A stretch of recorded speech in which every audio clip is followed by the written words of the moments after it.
Conz Yes. Preti. You write for Insider magazine, is that right?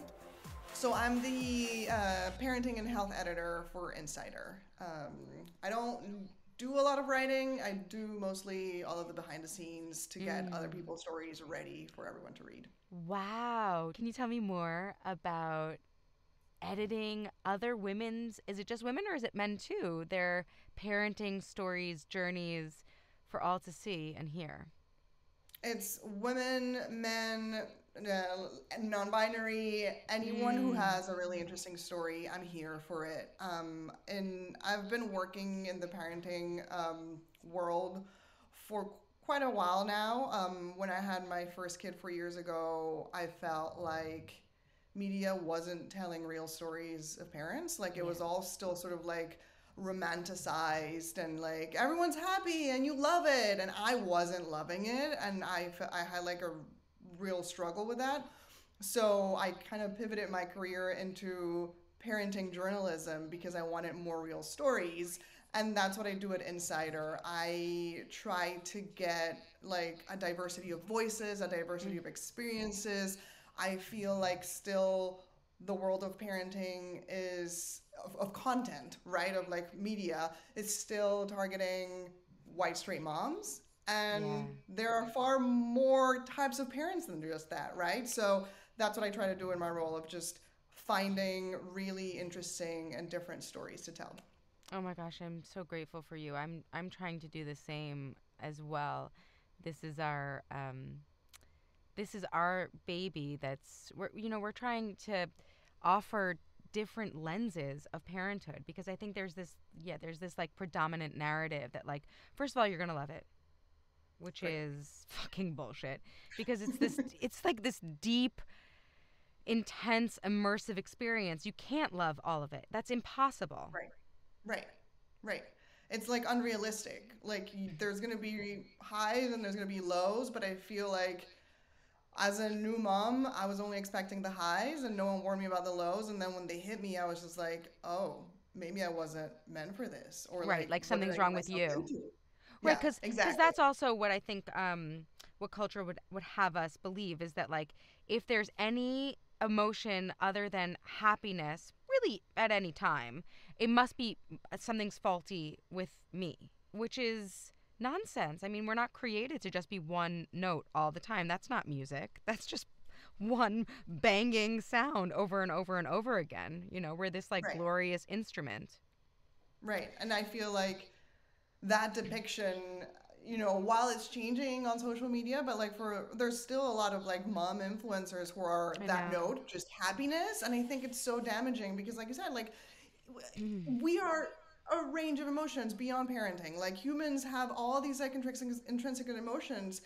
And then when it comes to motherhood or parenthood, we're just expected to be happy, and that's it. That's the only thing you can do, and it's just like I said, like unrealistic, and I think damaging. And I personally struggle a lot with it.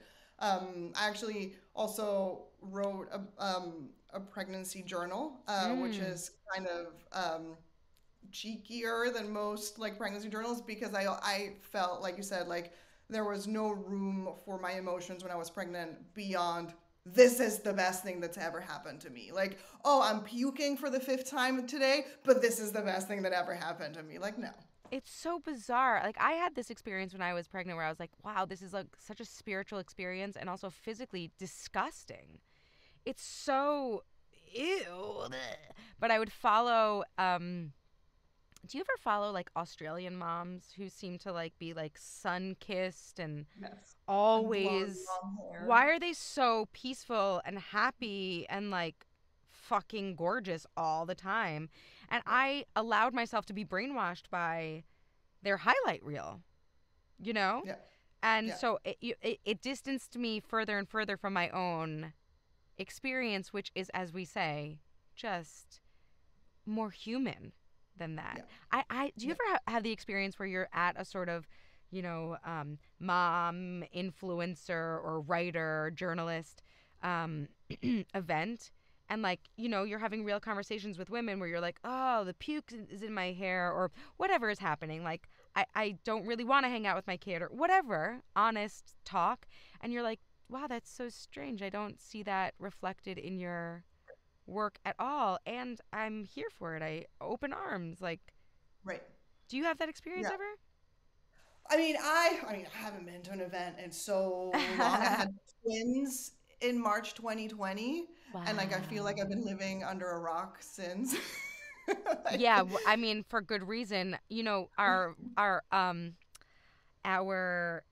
executive producer who you met like just minutes ago is obsessed with the twin experience for whatever reason. I just find it really interesting that, like, 4 years ago you had a child and you were like, what the fuck? Like, this is like the meaning of life. I'm gonna, pivot my whole career and life to really dig into and magnify the fact that, like, there's more than is advertised, and then you have twins in a pandemic.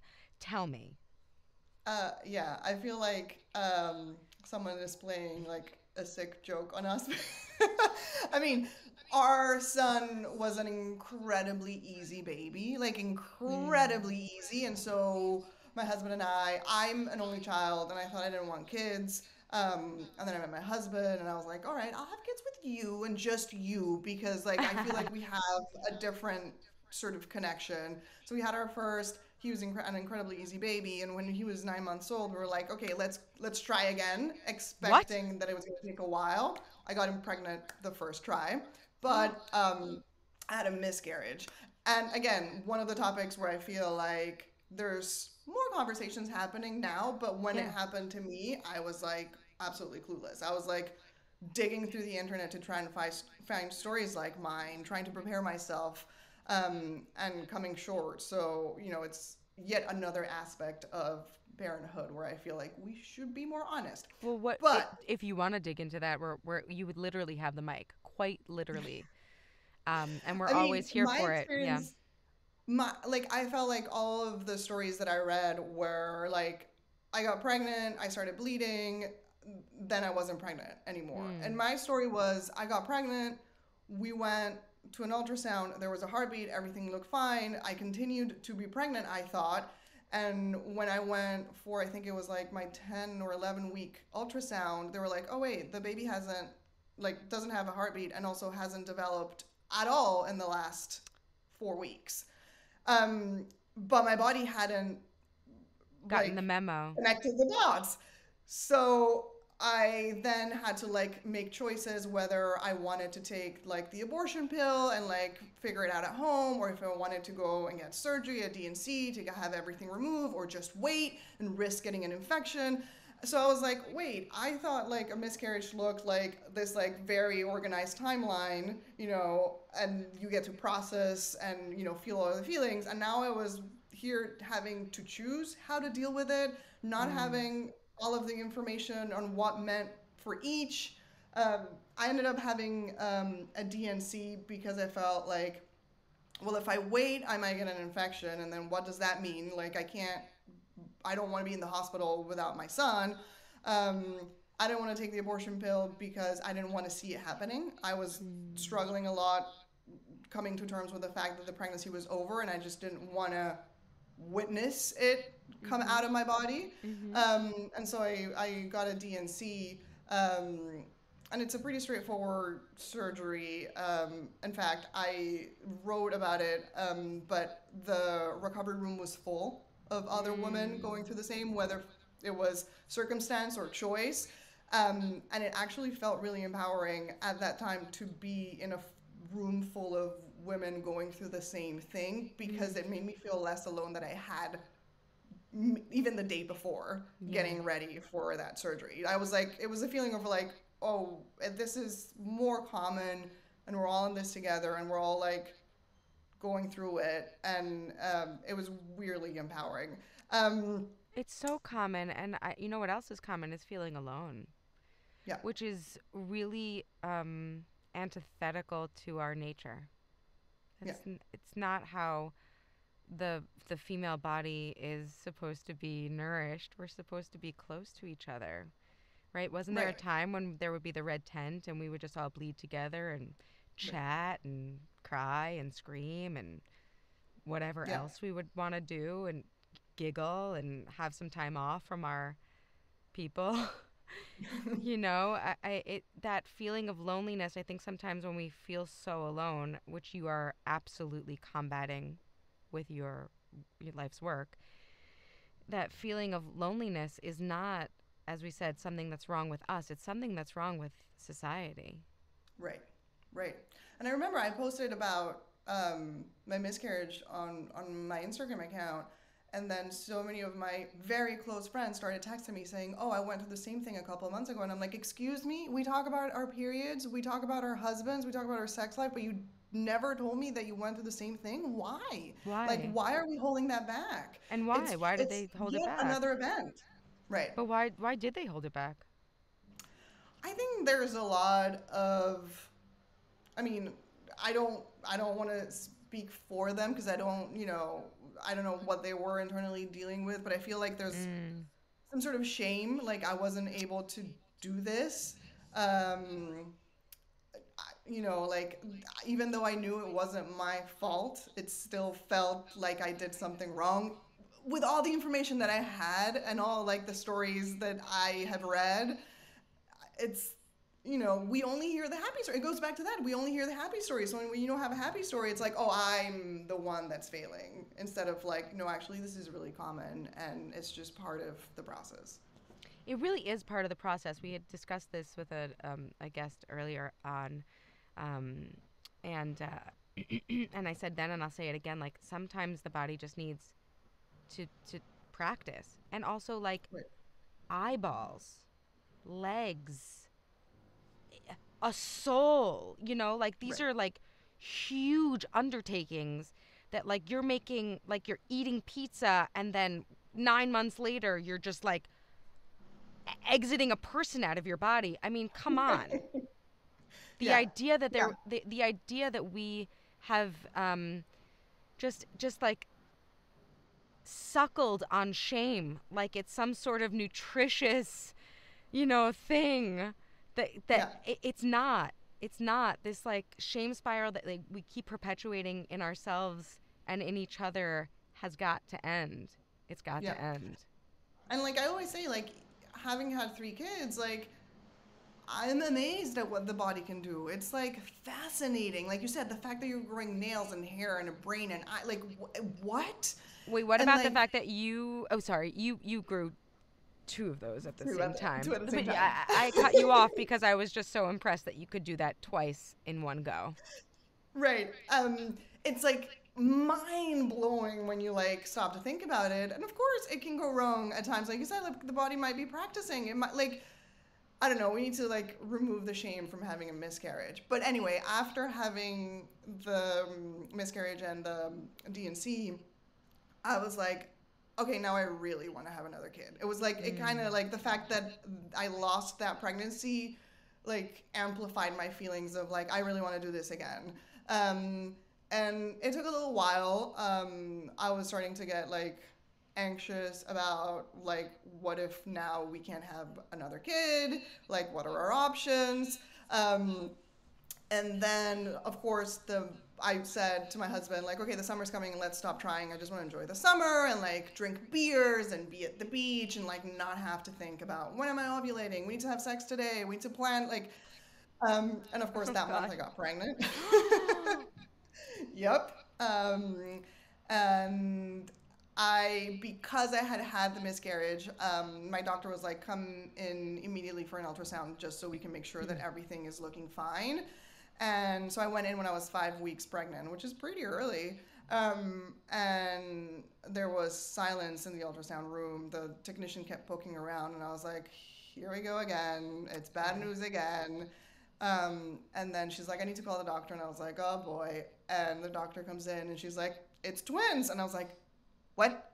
No. And my husband started laughing and I just went numb because I was like, I can't do two babies at the same time. One was hard. Like the newborn phase with my son was like something like I've never experienced before.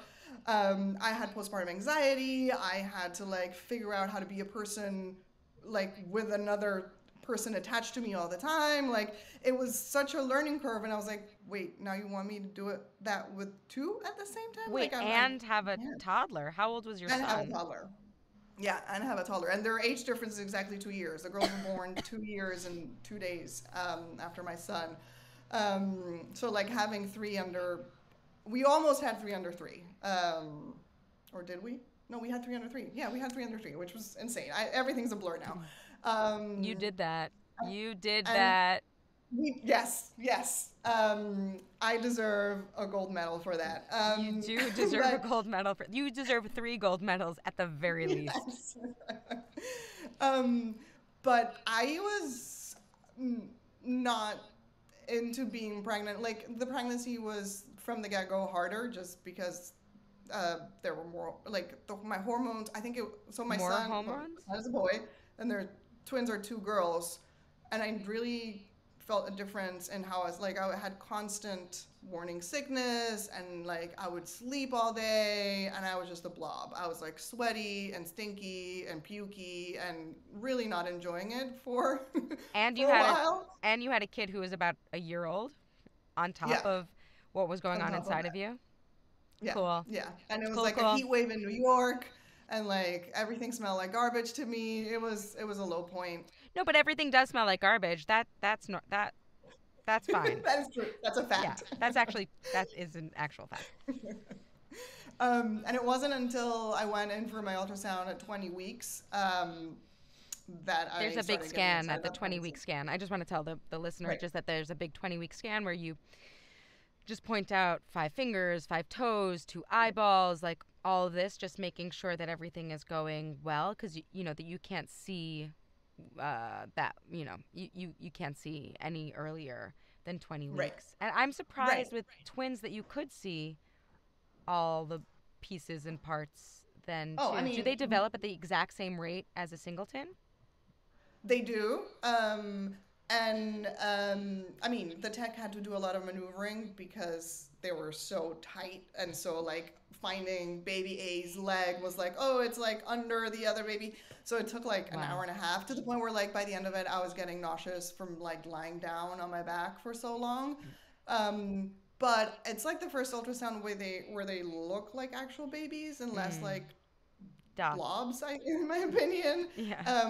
And so seeing two baby shapes was when I was like, okay, maybe we can do this. Maybe we'll be all right. Like Wow. I started connecting with them. I had the easiest twin pregnancy because my twins were die, which means they have separate placentas and separate sacs, so they're completely in like it's like having roommates and sit in separate rooms. Like they share the apartment, but they each have their own room, so they didn't have to like fight for resources like other twins who share a placenta do, and there's other risks with that.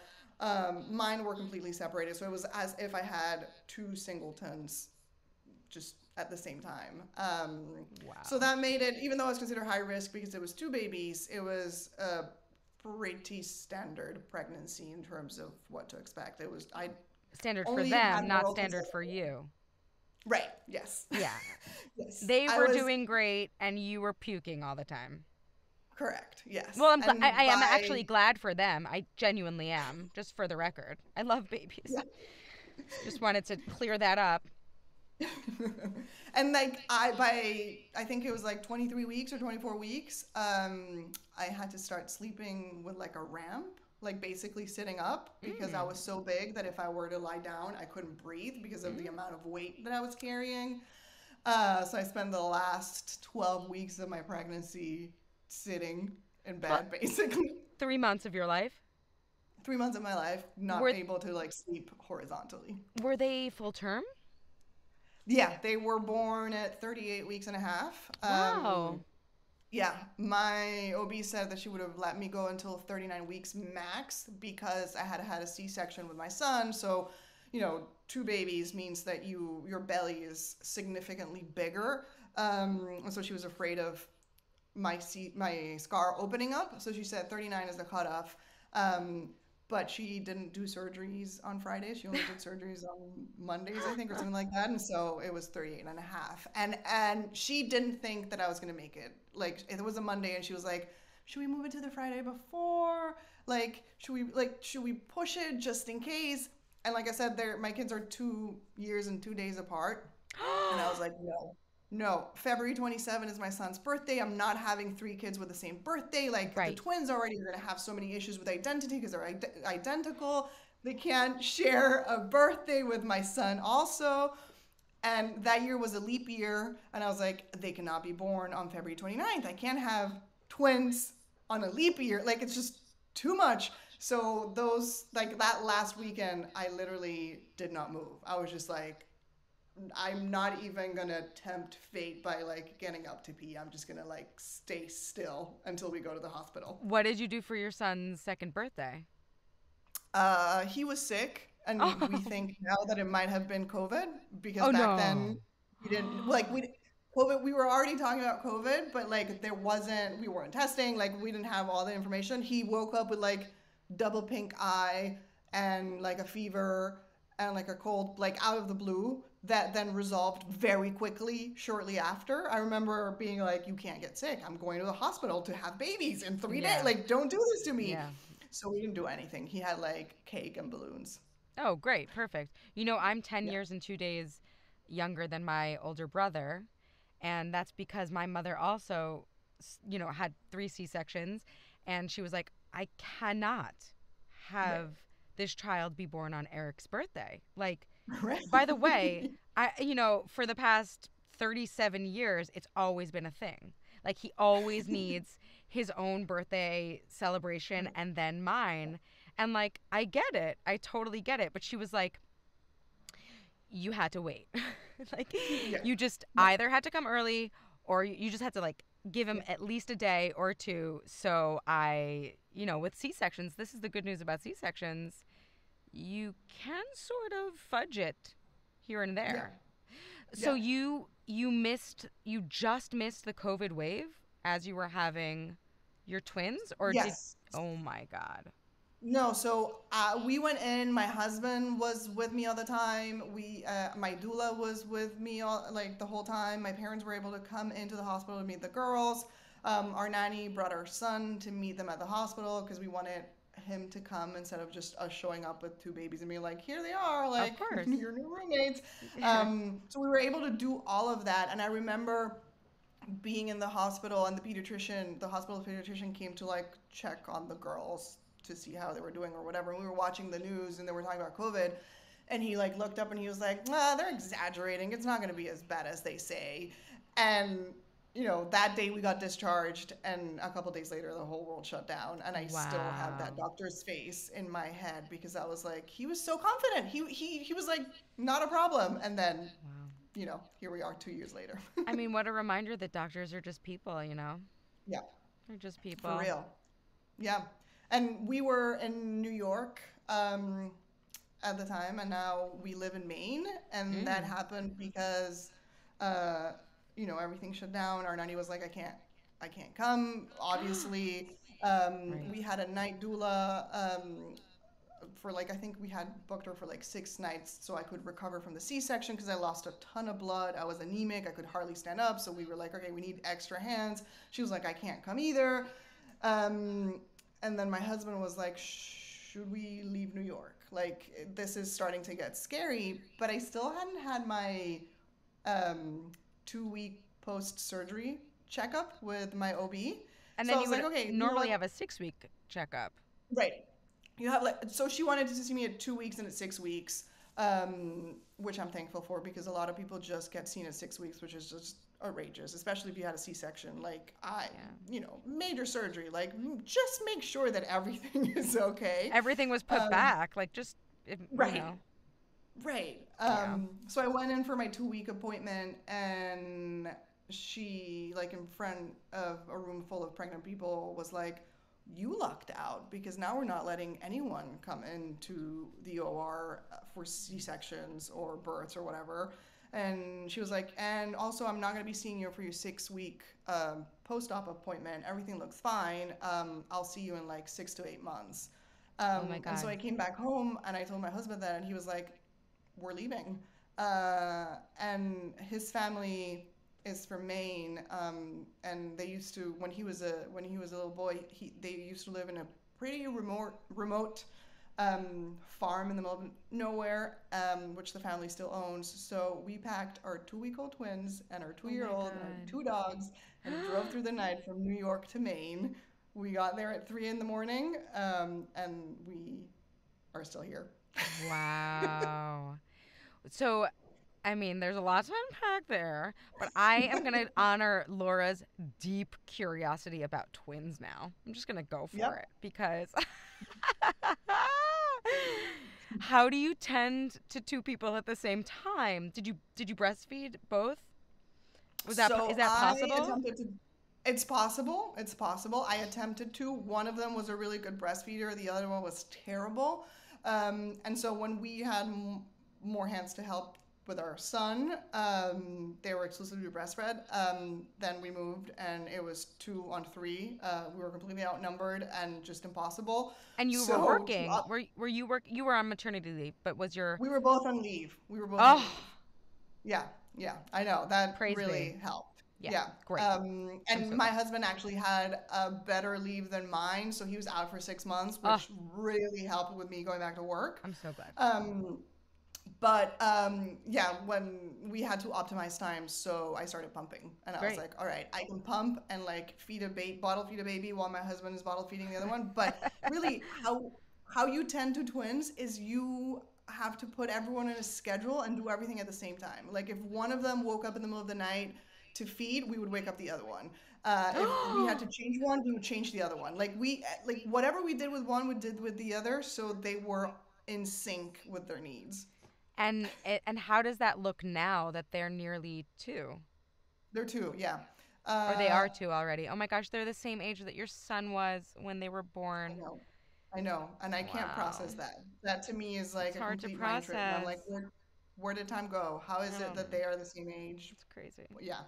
Um, and now it's kind of the same. Like for nap time, they go down at the same time. For sleep time, they go down at the same time.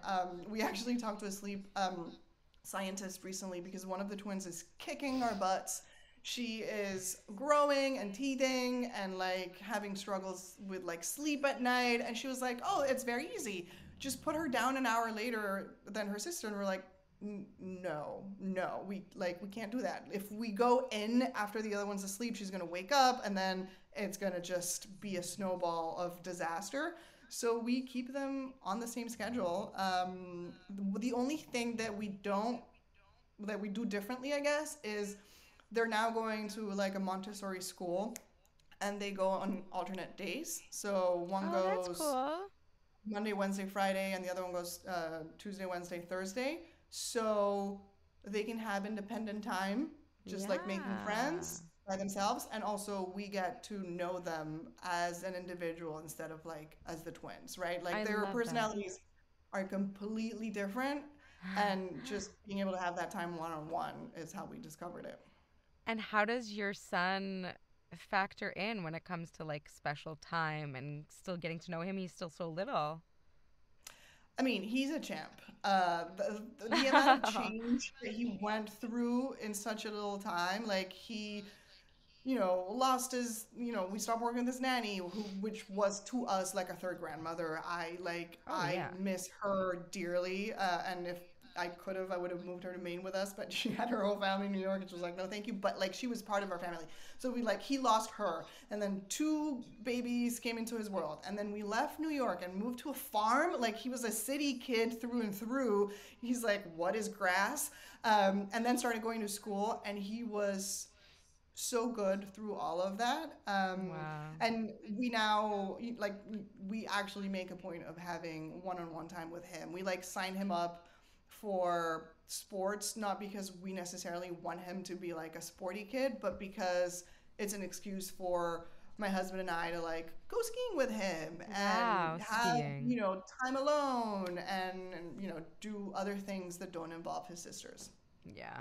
Yeah. It's a juggle. I mean, it's a Yeah. juggle for us and we only have 2.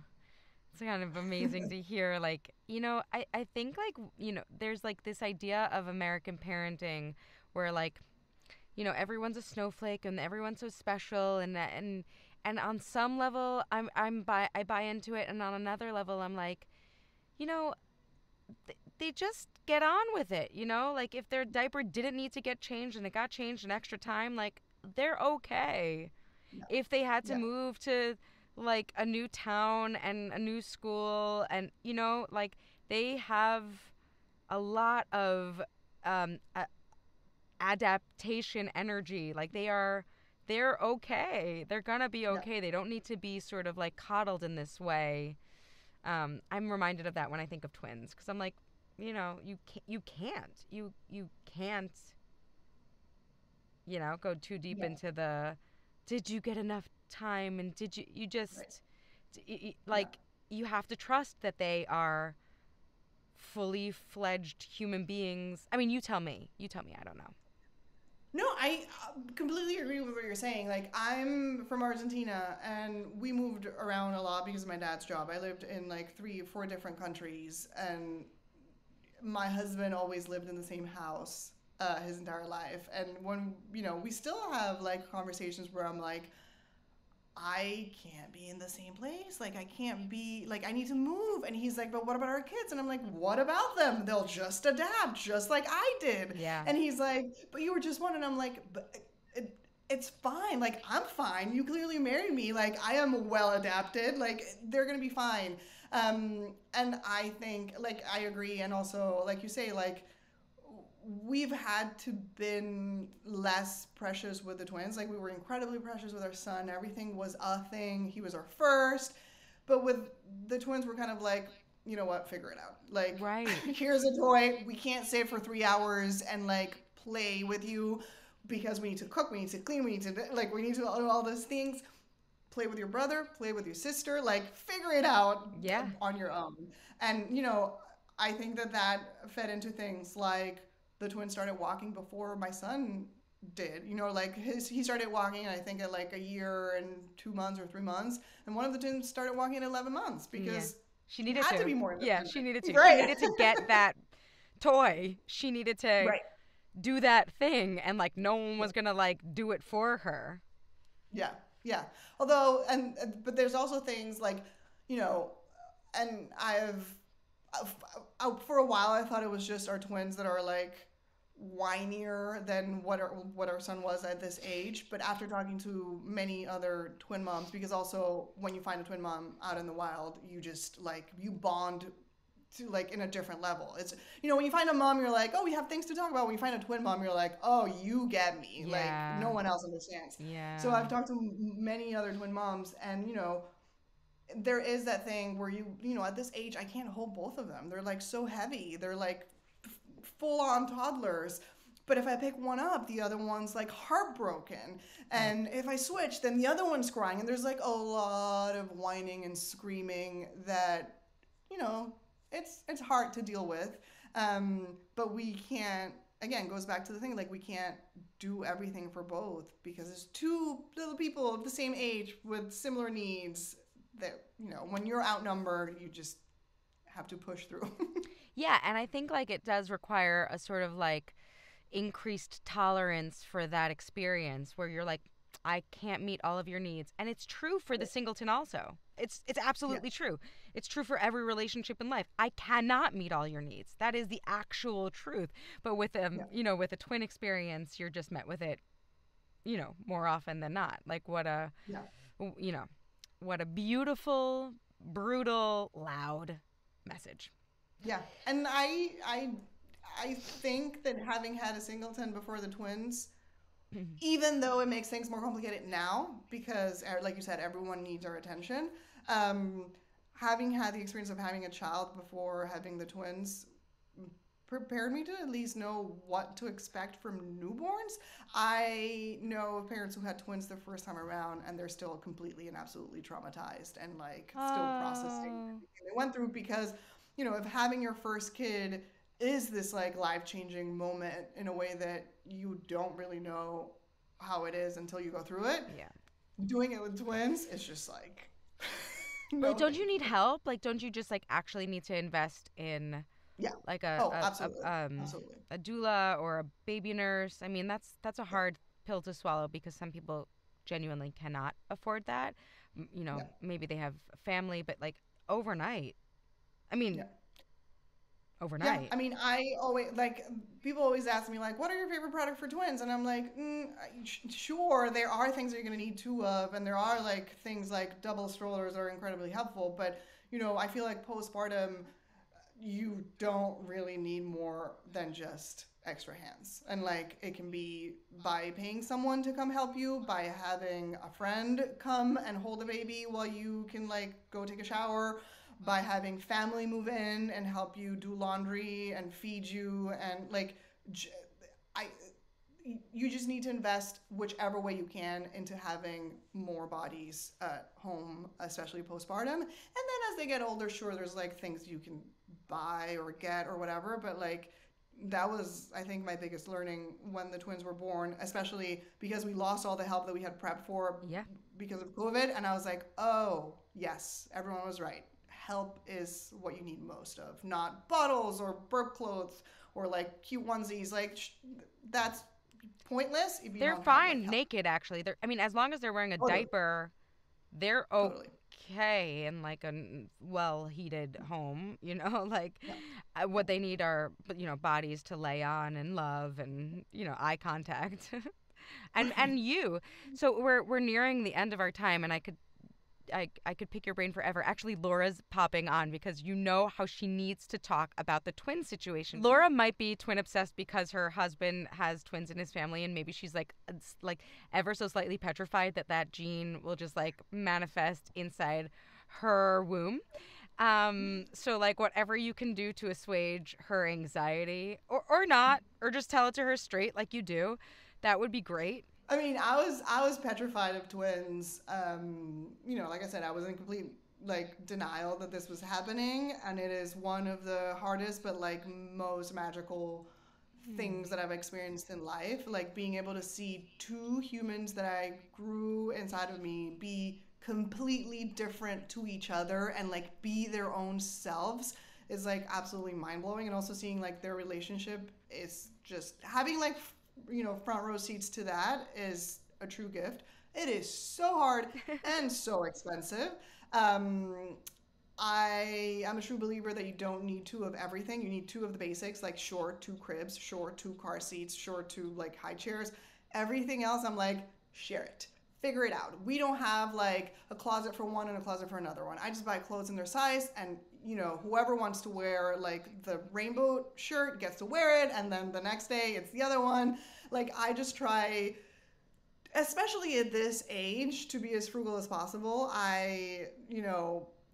In the twin mom community, there's a lot of hand me downs. I've gotten like ginormous bags of clothes because, again, there's no one like a twin mom to understand the amount of stuff that you need. And so it cycles through the groups a lot, which I am incredibly grateful for. Um, and we made the decision to send the girls part time to school because we wanted to get to know them more. Also, my husband is now a stay at home dad. He got laid off because of the pandemic, and we figured, look, we can't afford to send them all full time to school. And also, the time that we get now is so special, and we're not going to be able to get it when they're older. I get to work from home, so let's just do this. So we kind of planned around that. And Mm. he wants to go back to work when their kids are all in school full time. Um, and that was the sort of balance that we did with like our financials. Like if we had to send everyone to school full time, it would be a lot. And it's interesting because at our kids' schools there are 8 sets of twins. No. 8 sets of twins in school. Yes. Why? um, How? What's going on here? so they go to a Montessori school, and apparently Montessori is very like Maria Montessori started developing this type of learning geared towards twins. I think, and maybe I'm completely butchering this, but that's what I read. And so a lot of twin families are drawn to Montessori Wow. learning. And it's fascinating to see, like, the girls have, I think, 3 sets of twins in their classes, and they're separated, like in their different classes. And that's part of the Montessori experience. They separate them from the get-go so they can be individuals. I'm going to tell the listener what the Montessori method is a little bit about. My kids also go to a Montessori school, and a lot of the ethos of the education is helping. And so, like, practical life is very, very, very important and fundamental. So they learn how to cut vegetables, they learn how to sweep, they learn how to shine shoes, which is indicative of when this method was sort of developed. But it also helps with fine motor skills. Self-care is very, very, very much valued. And so it does offer the parents, if reinforced at home, some relief, which I can see. I can see Right. why a twin, family would really Yeah. benefit from that experience. Yeah. Like, my mind is blown because the twins are always asking to wash their hands after dinner. Um, and our son at this age, like, we would wash his hands if he got dirty, but he wouldn't, like, ask for it. And, like, after every meal, the girls are like, wash hands. And it's what you say, like, self-care and independence, and just, Right. I can see the difference already. They also, so in the Montessori method, they also really advocate for independent play, except they don't call it play, they call it work because, Yeah. play is the work of the child, says Maria Montessori. And that's really helpful for a parent because if they if they can enjoy their own company, if they can enjoy their own flow and attention, then they can leave us the alone. Well, if they A can be little bit. only a little bit for like 5 minutes at a time, 10 minutes at a time, but really, if they can really dig deep into their experience, then we do get a break. And they also get a deep, meaningful education and like a knowledge of self, I think. Right. I'm big Right. into it. Yeah. Anyway, so I'm glad it's Um, working out for you too. yeah. No, we love it. On a personal note, Laura Lucetti says thank you. Conz, you are really wonderful as a person and as an advocate for the varied life experience of parents and caregivers. And I'm just so grateful for your work and for coming on today. I'm wondering where people can find you and get more of you and maybe, you know, I want to know more about your IUD story. I know you Yes. wrote about that, so I'll just leave that there for you, audience, to find out. So give us your details, would you? Yeah, I mean, I joke that I have no filter, so you can follow all of my TMI. I am at Cons everywhere, CONZ, on Twitter, Instagram. And again, I have no filter, so if you're interested in what real life as a parent of 3 is, you can get a glimpse. And where can we find some of your writing and your editing work? If you go to insider.com/parenting, all of those stories were touched by me. And then if you Google Conz Hmm. Preti Insider, you'll find all of my, again, TMI stories. There's also another one about how I breastfed my husband. So I'm just gonna leave it there. I'm gonna just see you on the interwebs is what I'm gonna do. Thank you so much. I gotta go read that article. Bye. Bye.